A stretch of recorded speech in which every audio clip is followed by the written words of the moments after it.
Hi, welcome back to the bookshelf of timeless classics from Think Like a Great, a channel that shares knowledge to help you develop yourself comprehensively through great books. Today's video is a reflection based on the classic novel The Alchemist, titled Where True Motivation Comes From. Let's listen together. At a certain age, many of us begin to ask ourselves, what is my dream? What do I truly want to do? By the time we're 25, we question whether we've really made an effort to achieve our dream. Is this the right path that our heart truly desires? Then by 30, we lower our heads and ask, if I still haven't pursued my long-time dream, should I start now? If you are still wandering through life with an uncertain heart, then in just about 2 hours with The Alchemist, a book of only 200 pages, you might find the answer you've been searching for. The Alchemist has been published for over 30 years, translated into 81 languages, and sold in more than 170 countries. In Brazil, its fame is said to be on par with God and football. The reason this book has such a massive impact is that each of us can see a part of ourselves in the story. The Alchemist tells the tale of a shepherd boy named Santiago.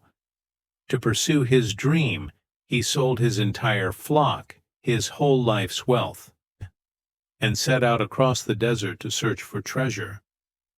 It's a simple parable, yet it has transformed hundreds of millions of hearts. It's also the spiritual journey of the author himself.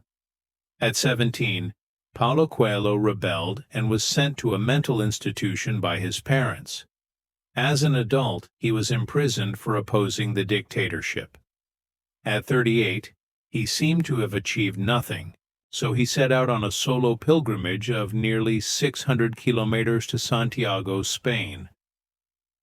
The journey took over 3 months, gradually calming his fiery heart. He later channeled the insights and realizations from that journey into the story of Santiago. Since its publication, The Alchemist has ignited the hearts of countless people who feel lost in life.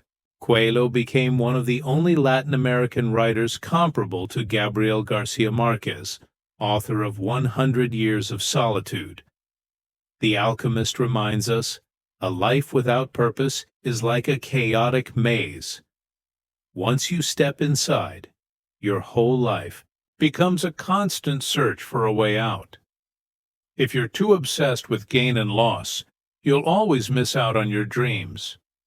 Santiago was born into a simple farming family in Spain.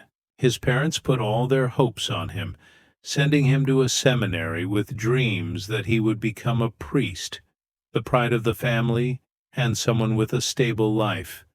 But that wasn't what Santiago wanted. One day, he mustered the courage to tell his father he didn't want to be a priest. His dream was to travel the world and explore the unknown.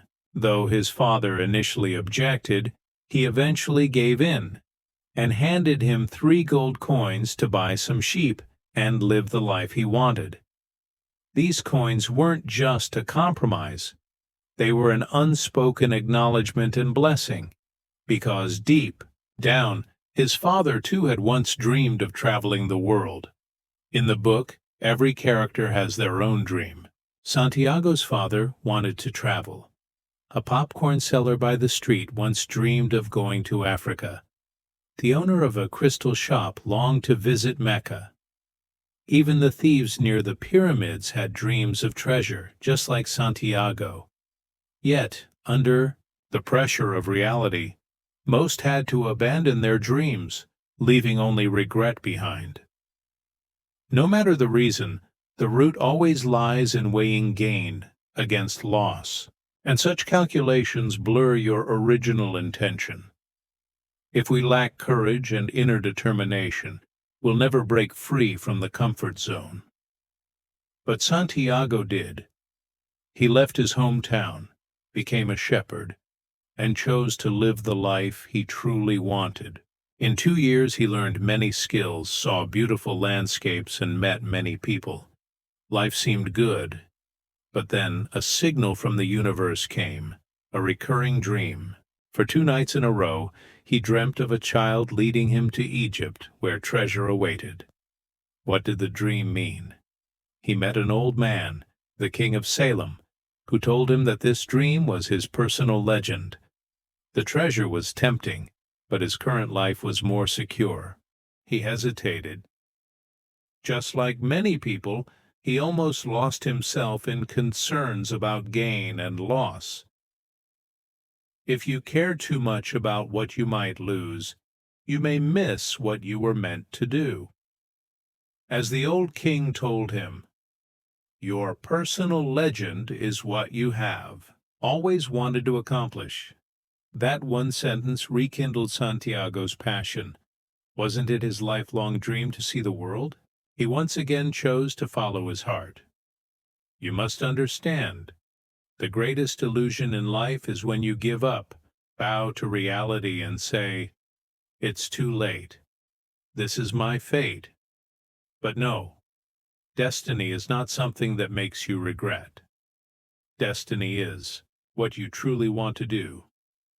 People often wonder, will I regret the things I didn't do or the things I did do? Research shows when we do something and fail, we may regret not doing better, but over time, we rationalize it and move on. However, unfulfilled dreams stay with us, eating away day by day, often causing lifelong regret. Because we can't rationalize what we never tried. We can't convince ourselves to let go of something we never began. As one writer said, because we won't take the first step, our dreams remain far away. Dreams don't like waiting. They fear discouragement, just like red-hot steel. Must be forged at high heat. Once it cools, it's hard to shape. So when your long-held dream starts to stir within you, act immediately.